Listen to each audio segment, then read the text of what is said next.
नमस्कार my dear friends.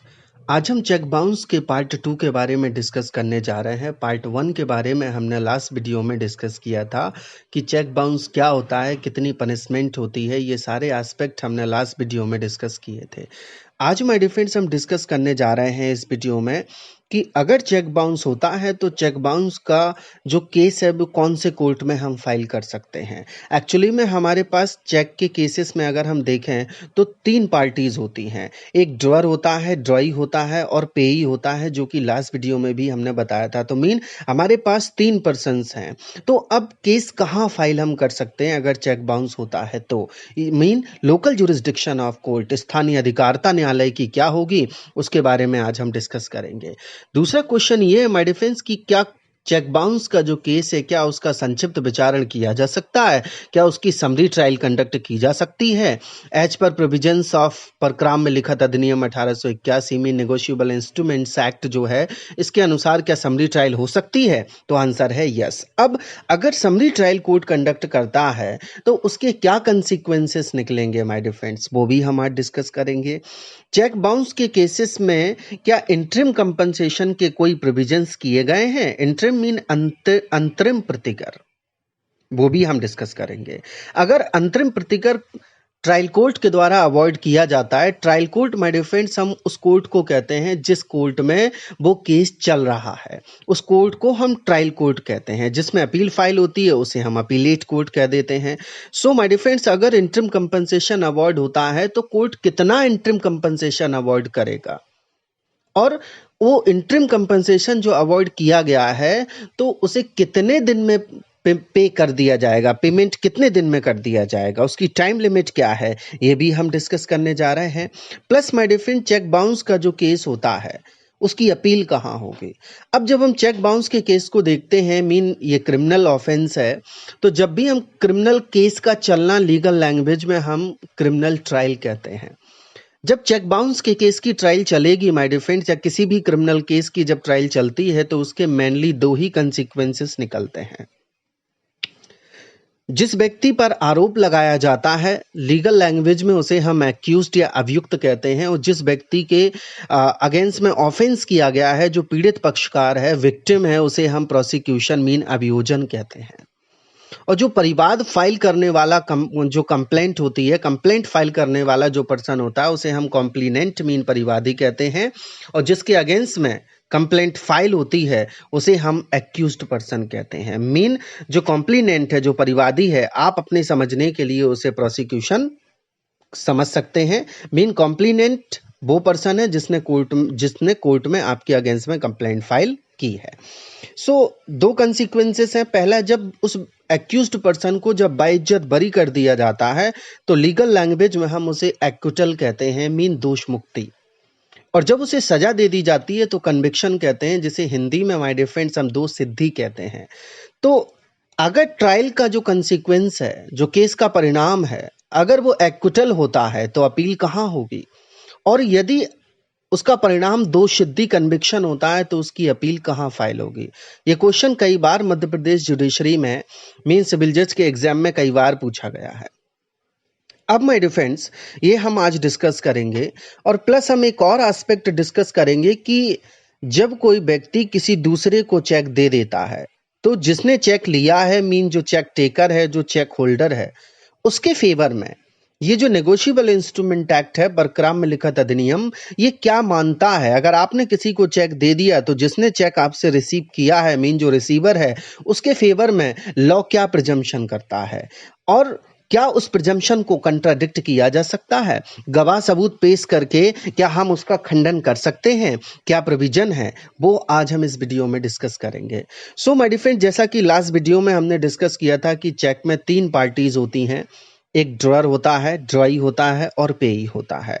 और अब हम डिस्कस करने जा रहे हैं local jurisdiction of the court. So please listen carefully. न्यायालय की स्थानीय अधिकारता। बट इसको जानने से पहले मैं कुछ अमेंडमेंट के बारे में आपको बता देना चाहूंगा, जिससे बहुत बेटर हमें समझ में आएगा। क्योंकि नेगोशिएबल इंस्ट्रूमेंट एक्ट में वैसे कई अमेंडमेंट्स हुए हैं। मेनली जो अमेंडमेंट्स हुआ था वो 2002 में हुआ था, 2002 में। उसके बाद 2015 में हुआ, उसके बाद 2018 में अमेंडमेंट हुआ। तो जो 2015 में अमेंडमेंट हुआ था वो था the negotiable instrument amendment ordinance. ये ऑर्डिनेंस था जिसे भारत के राष्ट्रपति ने अनुच्छेद मीन आर्टिकल 123 की पावर को यूज करते हुए 2015 में अध्यादेश लगाया था। मीन क्योंकि संसद उस समय सत्र में नहीं थी और कानून बनाना अत्यावश्यक था। तो 2015 में जो ऑर्डिनेंस आया था, जो कि 15 जून 2015 को लागू हुआ, 15 जून 2015 को, उसके बाद उसे एक्ट बना दिया गया। तो the negotiable instruments amendment act 2015, जो कि 29 दिसंबर मीन 29 दिसंबर 2015 से इन्फोर्स हुआ, भारत के एक्स्ट्रा ऑर्डिनरी गैजेट में पब्लिश किया गया। और इसे भारत के राष्ट्रपति की जो अनुमति है, जो असेंट ऑफ प्रेसिडेंट है, वो 26 दिसंबर 2015 को मिली। अब माय डियर फ्रेंड्स, अगर हम नेगोशिएबल इंस्ट्रूमेंट अमेंडमेंट एक्ट 2018 की बात करें तो इसे भारत के राष्ट्रपति की जो असेंट है वो 2 अगस्त मीन 2 अगस्त 2018 को मिली। और यह भारत के एक्स्ट्रा ऑर्डिनरी गजट में 2 अगस्त 2018 mean the date of assent of president, और जो the date of publication in extraordinary gazette of India, दोनों सेम है, 2 अगस्त 2018। अब माय डियर फ्रेंड्स, ये अमेंडमेंट्स मैंने इसलिए बताया आपको क्योंकि जो हम लोकल जुरिस्डिक्शन के बारे में डिस्कस करने जा रहे हैं, तो लोकल जुरिस्डिक्शन जो है वो subsection 2 of section 142 of negotiable instrument act में मेंशन की गई है। और ये जो अमेंडमेंट है माय डियर फ्रेंड्स, ये अमेंडमेंट 2015 में किया गया था, जो कि मैंने आपको बताया। अब माय डियर फ्रेंड्स, जब कोई भी व्यक्ति किसी दूसरे व्यक्ति को चेक देता है, मीन जो चेक देने वाला, जो गिवर है, वो ड्रॉअर है, और जो चेक लेने वाला चेक होल्डर है, पेई है, और या चेक टेकर या रिसीवर हम उसे कह सकते हैं। तो my dear friends, cheque mainly 2 तरह से दिया जाता है। एक होता है अकाउंट पेई। अकाउंट पेई का मतलब होता है उस चेक पर अक्सर आपने देखा होगा कि 2 लाइन, क्रॉस लाइन को खींच देते हैं उसके कॉर्नर पर, और या फिर उस पर लिख भी देते हैं एसी पेई। अगर चेक एक तो एसी पे ही होता है, दूसरा होता है जिस पर कोई ऊपर कॉर्नर पर हम 2 लाइंस नहीं खींचते हैं और ना ही उसमें हम एसी पे लिखते हैं। तो आप बैंक में जाएंगे, चेक दिखाएंगे और बैंक उसका पेमेंट कर देगी। मीन जिसे चेक दिया गया है उसके पास उसके नाम से, जिस नाम से चेक दिया गया है, बैंक अकाउंट होना मैंडेटरी नहीं है। लेकिन अगर चेक एसी पे ही है तो जिसके नाम से चेक दिया गया है उसके नाम से बैंक में अकाउंट होना जरूरी है, तभी पेमेंट होता है, अदरवाइज नहीं। तो यहां पर लोकल जुरिस्डिक्शन को 2 बेसिस पर क्लासिफाई किया गया है। पहला यह है माय डियर फ्रेंड्स कि अगर चेक एसी पे ही है, अकाउंट पे ही है, तो कहां पर केस फाइल होगा, कहां पर हम केस फाइल कर सकते हैं। तो माय डियर फ्रेंड्स, अगर वंस अगेन आई रिपीट, अगर चेक एसी पे ही है, खाते के माध्यम से पेमेंट के लिए दिया गया, उस पर लिखा है एसी पे और 2 क्रॉस लाइन कॉर्नर पर खींची हुई है, तो फिर उसका जो केस है वो वहां पर फाइल होगा जो बैंक है। उस बैंक में जो पेई मीन जो चेक होल्डर है, जो चेक रिसीवर है, उसका जो अकाउंट है बैंक की जिस ब्रांच में है, और वो ब्रांच जहां पर सिचुएटेड है वहां पर ही उसका केस फाइल किया जाएगा और वहीं पर उसकी ट्रायल और इंक्वायरी कंडक्ट की जाएगी। ये कहां मेंशन किया गया है? ये clause A subsection 2 of section 142 of this act में मेंशन किया गया है। वंस अगेन मैं इसे रिपीट कर देता हूं कि यदि चेक किसी खाते के माध्यम से संग्रहण के लिए परिदत्त किया जाता है तो बैंक की शाखा जहां पर यथास्थिति सम्यक अनुक्रम में पाने वाला या धारक खाता बनाए रखता है स्थित है। मीन अब हम इसे ऐसे समझते हैं, मैं इसे सिंप्लीफाई कर देता हूं। 2 पर्सन्स हैं। एक पर्सन है जिसने चेक दिया है, वो ड्रॉअर है। जिसने चेक रिसीव किया है, चेक लिया है, वो चेक होल्डर मीन पेई है। तो जो जिसने चेक रिसीव किया है उसका जो अकाउंट है वो किस बैंक की ब्रांच में है, जहां पर जो चेक होल्डर है जिसने चेक लिया है वो किस ब्रांच में अकाउंट अपना रखता है। जिस ब्रांच में उसका अकाउंट है उसमें उसने अपना चेक लगाया, और अगर चेक डिसऑनर हो जाता है, मीन डिसऑनर का मीन चेक बाउंस हो जाता है, तो केस भी वहीं पर होगा जहां पर कि जो चेक का होल्डर है, जिसने चेक रिसीव किया है, उसकी बैंक की ब्रांच सिचुएटेड है, वहां पर फाइल होगा। ऐसा मैं एक बार फिर से बता देता हूं, clause A subsection 2 of section 142 negotiable instrument act में 2015 में अमेंडमेंट करके मेंशन कर दिया गया है, पहले ऐसा नहीं था। अब अगर चेक एसी पे ही नहीं है, तो अकाउंट पे ही नहीं है, और चेक के किसी भी कॉर्नर पर कोई 2 लाइंस नहीं खिंची हुई हैं, और ना ही उसमें एसी पे लिखा हुआ है, तो फिर अगर चेक बाउंस हो जाता है तो फिर हम केस कहाँ फाइल करेंगे, कहाँ पर उसकी ट्रायल चलेगी। ट्रायल मीन केस का चलना। तो इस संबंध में मैं आपको बता देना चाहूँगा कि अगर चेक एसी पे ही नहीं है तो उसका केस वहाँ चलेगा जहाँ की ड्रॉअर का अकाउंट जिस बैंक की ब्रांच में है, और वो ब्रांच जहाँ पर सिचुएटेड है वहाँ पर उसका केस चलेगा। वहाँ पर जो ड्रॉअर जहाँ पर अकाउंट मेंटेन करता है वहाँ पर। अगर हम इसे लीगल लैंग्वेज में कहें तो ऐसे कह सकते हैं कि यदि चेक सम्यक अनुक्रम में पाने वाला या धारक द्वारा संदाह के लिए खाते के माध्यम से अन्यथा मीन एसी पे नहीं है प्रस्तुत किया जाता है, तो ऊपर बाल मीन ड्रॉअर की बैंक की शाखा जहां पर लेखी बाल मीन ड्रॉअर अकाउंट मेंटेन करता है स्थित है। अगर इंग्लिश में समझना चाहें तो ऐसे समझ सकते हैं, मैं ड्रॉअर के कंटेक्स्ट में बता रहा हूं। If the cheque is presented for payment by the payee or holder in due course, otherwise through an account the branch of the drawee bank where the drawer maintains the account is situated. Please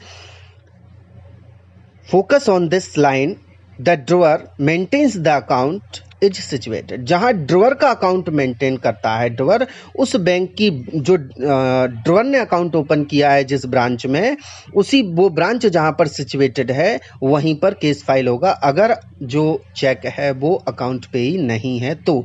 और अगर account पे check दिया है तो वो मैंने आपको बताया clause A subsection 2 of section 142, और अगर चेक एसी पे ही नहीं है तो clause B subsection 2 of section 142। अब मैं ये दोनों चीज़ें आपको ब्रीफ कर देता हूं, फिर हम आगे बढ़ेंगे।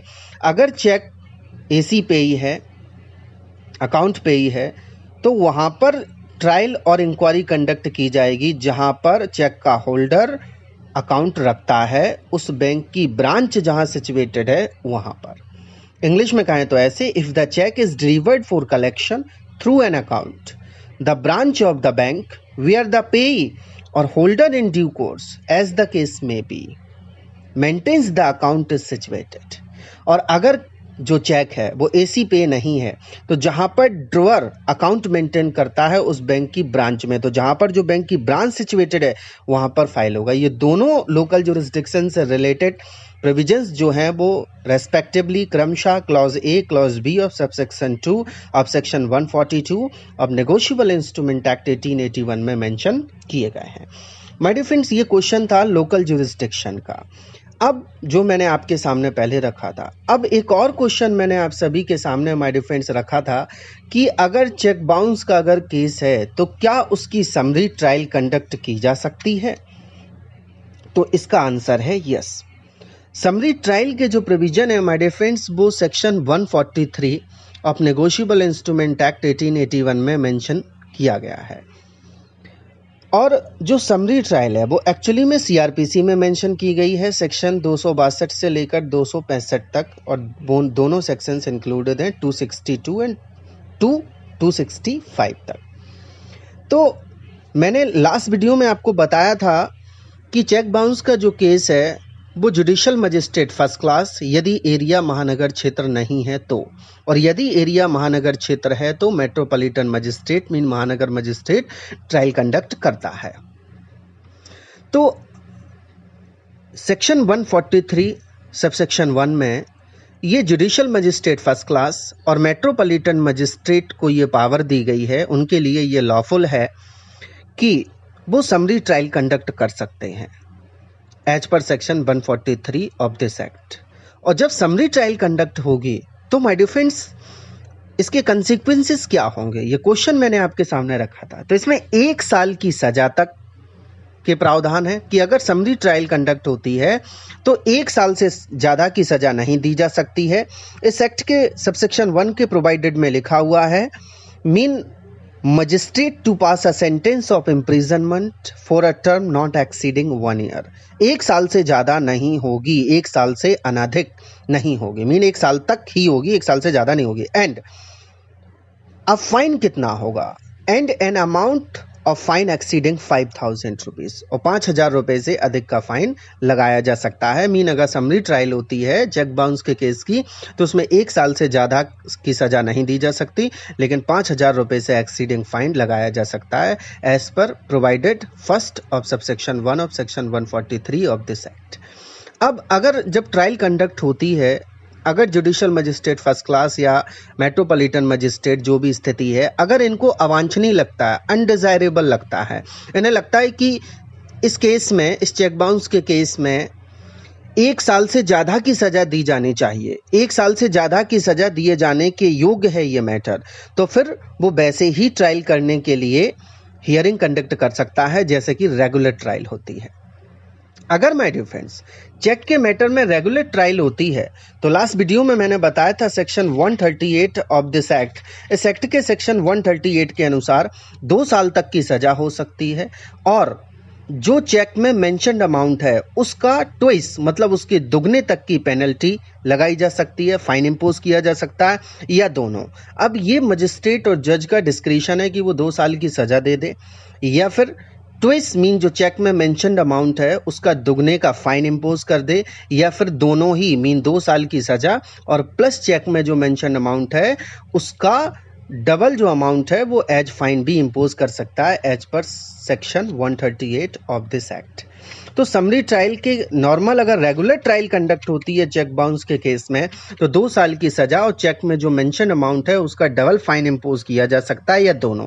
अगर समरी ट्रायल कंडक्ट होती है तो समरी ट्रायल में केवल 2 साल की नहीं 1 साल तक की सजा के प्रावधान है, मैक्सिमम 1 साल तक की सजा दी जा सकती है, लेकिन 5,000 रुपये से ज़्यादा का फाइन लगाया जा सकता है, क्योंकि इस एक्ट में लिखा हुआ है एक्सीडिंग 5,000 रुपीज़, मतलब 5,000 रुपये से ज़्यादा का फाइन लगाया जा सकता है, लेकिन इम्प्रिजनमेंट मीन जो जेल है वो 1 साल से ज़्यादा की नहीं होगी अगर समरी ट्रायल है तो ये मैंने आपके सामने क्वेश्चन रखा था जिसका मैंने आपको आंसर दिया। अगर समरी ट्रायल कंडक्ट होती है तो स्थायी तौर पर न्याय के हित में जो केस है उसका विचारण यथा व्यवहार जहां तक संभव हो दिन प्रतिदिन उसकी कार्रवाई होगी, जब तक कि कोर्ट रीजन रिकॉर्ड करेगा, फर्दर उस कोर्ट की हियरिंग जो है जो फर्दर एडजॉर्न ना कर दे, आगे स्थगन ना कर दे। अगर कोर्ट को मतलब दिन प्रतिदिन कार्रवाई तो चलेगी, लेकिन अगर कोर्ट को लगता है तो वो उसका एडजॉर्नमेंट कर सकता है, और अगर एडजॉर्नमेंट करेगा तो राइटिंग में उसके रीजंस भी लिखे जाएंगे, लेकिन स्थगन आवश्यक होना चाहिए। ये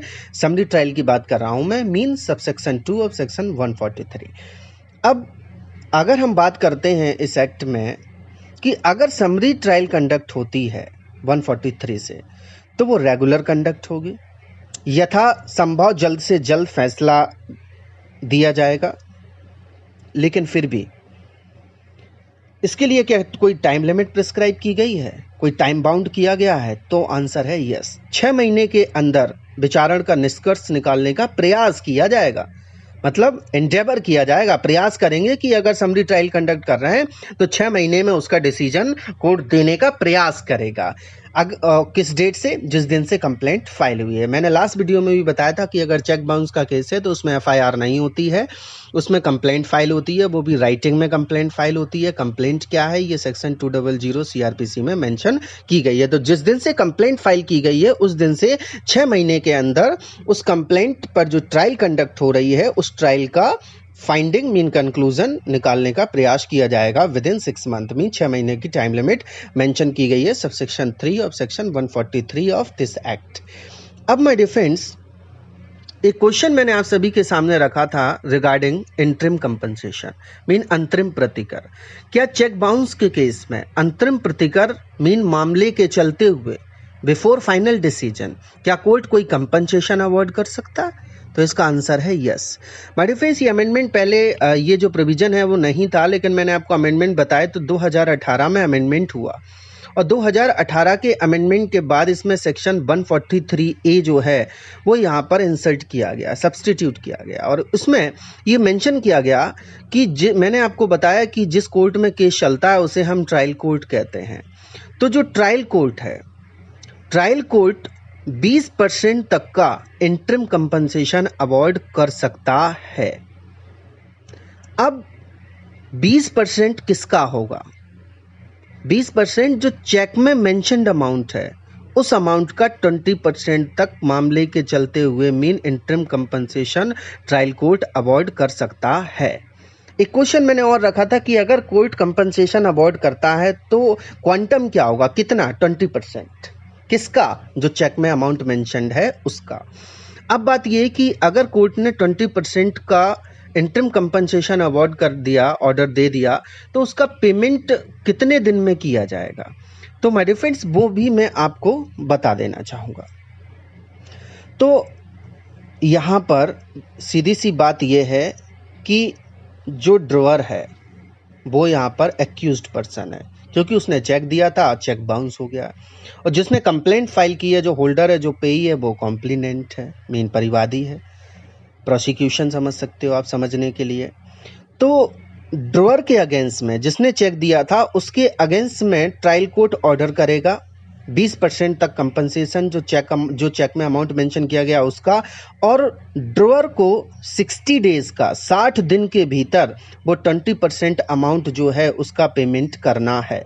लेकिन अगर जो ड्रॉअर है, ड्रॉअर मीन जिसने चेक दिया था, जो एक्यूज्ड पर्सन है, अगर वो सफिशिएंट कारण कोर्ट में दर्शा देता है, कोर्ट को सफिशिएंट कारण बताता है, कहता है मैं 60 दिन में पेमेंट नहीं कर सकता, मुझे थोड़ा और टाइम दिया जाए, तो कोर्ट उसका जो टाइम है वो 30 दिन तक के लिए फर्दर और एक्सटेंड कर सकता है। ये भी इस एक्ट में मेंशन किया गया है।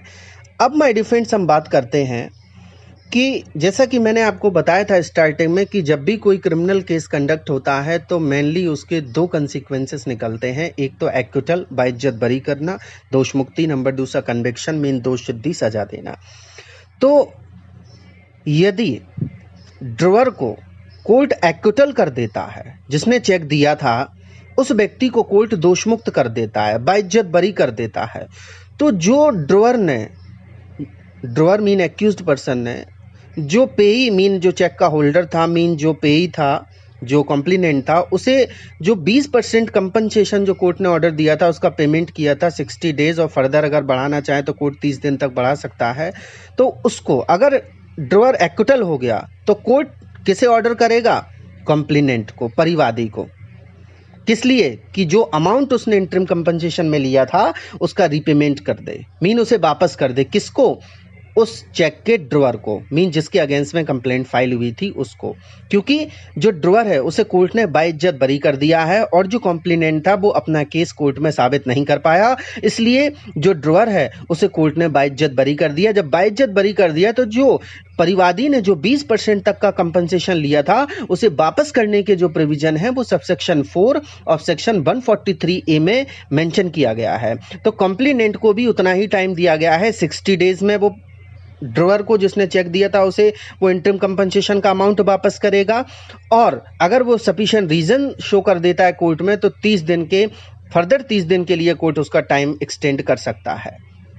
और जो कॉम्प्लेनेंट है, जो परिवादी है, उसे ब्याज भी देना पड़ेगा। और ब्याज क्या होगा कि जब फाइनेंशियल ईयर स्टार्ट हुई थी तो उस फाइनेंशियल ईयर पर जो रेलेवेंट है, आरबीआई ने जो इंटरेस्ट फिक्स किया है, आरबीआई के फिक्स्ड इंटरेस्ट के अनुसार जो फाइनेंशियल ईयर की कमेंसमेंट पर था उसके साथ उस जो 20% तक का अमाउंट उसने कंपनसेशन में लिया था उसका रीपेमेंट करना पड़ेगा। ये कौन कर रहा है? परिवादी, कॉम्प्लेनेंट। किसको? ड्रॉअर को, जिसने चेक लिया था। लेकिन ये कंडीशन कब की है? जबकि जिसने चेक दिया था उसे कोर्ट बाइज्जत बरी कर देता है, मीन ड्रॉअर को कोर्ट जब एक्विटल कर देगा तो जो परिवादी ने 20% तक का कंपनसेशन कोर्ट ने ऑर्डर किए थे उसे पेमेंट करने के, उसे वापस करना पड़ेगा विथ इंटरेस्ट के एज पर आरबीआई। अब मैं ये दोनों प्रोविजन आपको कंफर्म कर देता हूं, क्लियर कर देता हूं।